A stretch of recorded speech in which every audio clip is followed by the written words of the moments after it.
নমস্কাৰ মৰমৰ ছাত্ৰ ছাত্ৰীসকল মই দশম শ্ৰেণীৰ ছাত্ৰ ছাত্ৰীসকলৰ সহায় হোৱাকৈ দশম শ্ৰেণীৰ ইংৰাজী পাঠ্যপুথিৰ a tiger in the zoo কবিতাটো বুজাই দিব লৈছোঁ। তোমালোকে স্কিপ নকৰাকৈ প্ৰথমৰ পৰা শেষৰলৈকে ভিডিঅ'টো চাবা। আশা কৰোঁ সকলোৱে বুজি পাবা। প্ৰথমতে মই তোমালোকক কবিতাৰ বিষয়ে দুটামান কথা ক'ব লৈছোঁ। আমি পঢ়িব লোৱা a tiger in the zoo এই কবিতাটো কবি লেছলি নৰিছে লিখিছে। তেওঁ কবিতাটোত জুৰ এটা টাইগাৰৰ সৈতে জংঘলৰ এটা টাইগাৰক তুলনা কৰিছে। তেওঁ এই কবিতাটোৰ জৰিয়তে জুৰ এটা টাইগাৰ কেনেকৈ থাকে, কি কৰে আৰু জংঘলৰ এটা টাইগাৰে কি কৰে এই বিষয়ে লিখিছে। এতিয়া মই তোমালোকক কবিতাটো লাইন বাই লাইন বুজাই দিম। তোমালোকে স্কিপ নকৰাকৈ প্ৰথমৰ পৰা শেষলৈকে ভিডিঅ'টো চাবা। Now let's read the first stanza. He stalks in his vivid stripes the few steps of his case on patch of velvet quiet in his quiet race. Yet stalks means to walk, খোজকঢ়া, vivid means bright, stripes means হৈছে বাঘৰ গাত যিবোৰ আঁচ থাকে সেইবোৰক stripes বুলি কোৱা হয়। কেচ মানে পিঞ্জৰা, ৰেচ মানে হৈছে প্ৰবল খং। এতিয়া কবিয়ে প্ৰথম ষ্টেঞ্জাটোত জুৰ এটা টাইগাৰৰ বিষয়ে লিখিছে। হিয়াৰ হি মিনছ টাইগাৰ। ইয়াত কবিয়ে কৈছে জুত এটা টাইগাৰে তাৰ ব্ৰাইট ষ্ট্ৰাইপছবোৰৰ সৈতে প্ৰবল খঙেৰে নীৰৱে তাৰ কেছটোৰ ভিতৰত তাৰ চব পেটছকেইটাৰে খোজকাঢ়ি থাকে। Now let's read the second stanza. He should be lurking in shadow, sliding through long grass near the waterhole where plum deer pass.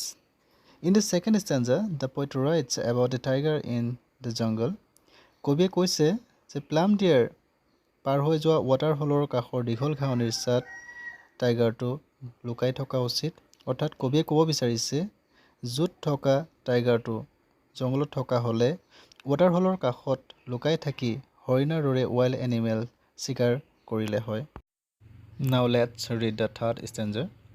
He should be snarling around the houses at the jungle sets, bearing his white fangs, his claws, terrorizing the blaze. এই ষ্টেঞ্জাটোত কবিয়ে জংঘলৰ টাইগাৰৰ বিষয়ে লিখিছে। এই ষ্টেঞ্জাটোত কবিয়ে কৈছে এটা টাইগাৰে জংঘলৰ সীমাত থকা ঘৰবোৰৰ চাৰিওফালে গোজনি মৰা উচিত আৰু গাঁৱত তাৰ বগা দাঁত আৰু ক্ল'জ দেখুৱাই ভয় খোৱা উচিত। অৰ্থাৎ কবিয়ে ক'ব বিচাৰিছে বাঘটো জোৰ পৰিৱৰ্তে জংঘলত থকা হ'লে জংঘলৰ দাঁতিত থকা ঘৰবোৰৰ চাৰিওফালে গোজনি মাৰিলে হয় আৰু গাঁৱত তাৰ হোৱাইট ফেংছ অৰ্থাৎ বগা দাঁত আৰু ক্ল'জ দেখুৱাই ভয় খোৱালে হয়। Now let's read the fourth stanza. But he is locked in a concrete cell. He stands behind bars, stalking the length of his cage, ignoring visitors. এই ফৰ্থ ষ্টেঞ্জাটোত কবিয়ে জুৰ এটা টাইগাৰৰ বিষয়ে লিখিছে। কবিয়ে কৈছে যে তাক অৰ্থাৎ এটা বাঘক এটা কংক্ৰিট চেলত লক কৰি থোৱা হয়। তাৰ ষ্টেণ্ড অৰ্থাৎ শক্তি কেজটোৰ বাৰকেইডালৰ পাছফালে আবদ্ধ বা বাৰকেইডালৰ ভিতৰতে আবদ্ধ। ভিজিটৰসকলক ইগন'ৰ কৰি কেজটোৰ ভিতৰত খোজকাঢ়ি থাকে। অৰ্থাৎ কবিয়ে ক'ব বিচাৰিছে জংঘলত অন্য জন্তু চিকাৰ কৰা, গৰ্জন কৰি আৰু গাঁৱত টেৰৰাইজ কৰা অৰ্থাৎ ভয় খোৱা এটা পাৱাৰফুল এনিমেল কংক্ৰিট চেলত লক কৰি থোৱা হয়। এটা টাইগাৰ পাৱাৰফুল হোৱা স্বত্তেও কেজটোৰ ভিতৰত বন্দী হৈ থকাৰ কাৰণে এটা টাইগাৰে একো কৰিব নোৱাৰে। সেয়ে ভিজিটৰসকলক ইগন'ৰ কৰি কেজটোৰ ভিতৰতে খোজকাঢ়ি থাকে। Now let's read the last stanza. He hears the last voice at night, the patrolling curse, and stares with his brilliant eyes at the brilliant stars. কবিতাটোৰ শেষৰ ষ্টেঞ্জাটোত কবিয়ে জুৰ এটা টাইগাৰৰ বিষয়ে লিখিছে।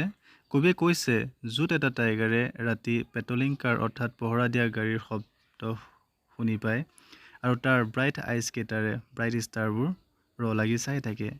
কবিয়ে জুত পিঞ্জৰাবদ্ধ হৈ থকা এটা টাইগাৰৰ নিসহায় অৱস্থাৰ বিষয়ে বৰ্ণনা কৰিছে। তেওঁ কবিতাটোত এটা জংঘলৰ টাইগাৰৰ লগত তুলনা কৰিছে। আশা কৰোঁ তোমালোকে সকলোৱে কবিতাটো বুজি পাইছা।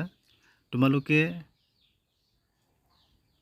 মোৰ ভিডিঅ'টো চাই কেনে পালা তোমালোকে তলত কমেণ্ট কৰি জনাবা। ধন্যবাদ।